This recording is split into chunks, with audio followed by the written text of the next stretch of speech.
Can You Feel My Finger is the 24th and final episode of the first season of Two and a Half Men. This is directed by Schiller, and this is one I remember really well because, as I've mentioned before, I used to binge watch Two and a Half Men for a good number of years, around about 2010, 2011, and this one is one that really came flooding back to me when I started watching it. It's a pretty good episode. It's not one of my favourites, but there are certainly some good moments in it. So there will be spoilers from now as I go through various aspects of the episode and mention various things that I particularly enjoyed. So there are spoilers from now. It starts off with Charlie getting a phone call from a woman who is omelette. Charlie, to his credit, he was very supportive. He was running the tap, trying to make her pee. Of course, his mini celebration when he realised it was a false alarm, but maybe not quite as supportive. But the fact that she was due to be getting married means that she was probably pretty relieved as well. And then cut to the next scene, they're in the grocery store, and Alan suggests to Charlie that he gets the snip, that he gets a vasectomy. And Charlie actually begins to consider this, and I think the episode, not for me as a girl, but I think for any guys who have ever considered a vasectomy, it might actually be a very eye-opening and thought-provoking episode. I can't really comment too much on that, but certainly I would imagine that that's the case. And of course, women who consider sterilization as well might get something out of this. And we have a scene in the urologist's office with Dr. Andrew Sperlock, played by Terry Rhoads. And I have to say, I loved the way this flowed with him being on the phone and being really excited with his wife, talking to his wife who's basically about to give birth at any moment. And then he would end the phone call and he'd have a serious tone with Charlie. And I just think the performance there was really great, and a couple of really funny moments, and a personal highlight is the quote, "Do you write with your testicles?" which makes sense within the context of the scene, and I found it to be a really, really interesting and really entertaining exchange. The following morning, Evelyn is over and talking about Charlie's PP, and he mentions a vasectomy, and Evelyn's not happy because she wants more grandchildren. And throughout this, we do get various occasions where the seed is being planted in Charlie's mind that maybe he does want children and it's not something he should rush into. And I think that that's completely fair. This decision to get a vasectomy has been very quick. Basically, Alan mentions it, Charlie talks with the doctor and goes ahead with it, or so we believe.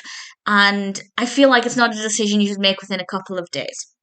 And this is certainly something that I think the episode does a good job to highlight.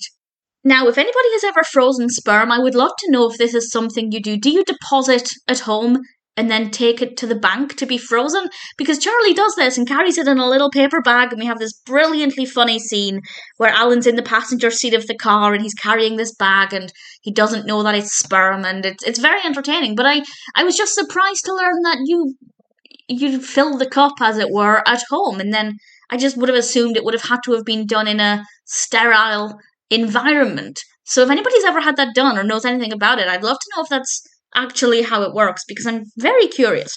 And of course, the bag goes out of the window so they can no longer take it to the urologist's office, and Charlie tries to explain to Jake what's happening. And actually, I thought it was pretty clever of Jake to make the connection with his dog, who also had to go through a similar procedure. And I think that that's a pretty good way to explain it to children without getting into too many details, because I think dogs getting snipped is pretty common. Dogs and cats getting done is very common. So it's a pretty reasonable way to explain it.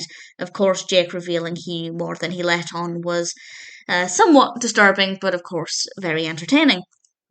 And then we finally get to the urologist's office. Charlie's wearing his gown, he's getting shaved, and then the urologist comes in. His wife is in labour, very much in labour, and he basically has to leave.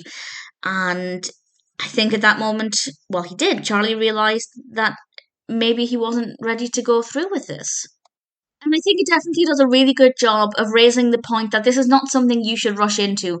Yes, vasectomies are definitely for some people, and some people definitely want them, but it's not something you should make a decision about over the course of a couple of days, and it does a great job of delivering that message while still being very funny and a little bit disgusting as well, because just seeing Charlie in that chair with the table beside him had needles on it and razor blades, and I felt sick. I felt really sick, and I don't have male genitalia, but it still made me feel really unwell. Just the idea of those sharp implements next to soft flesh, no thank you. So it wasn't the easiest watch, and definitely a little bit uncomfortable. I can't even imagine how Charlie felt.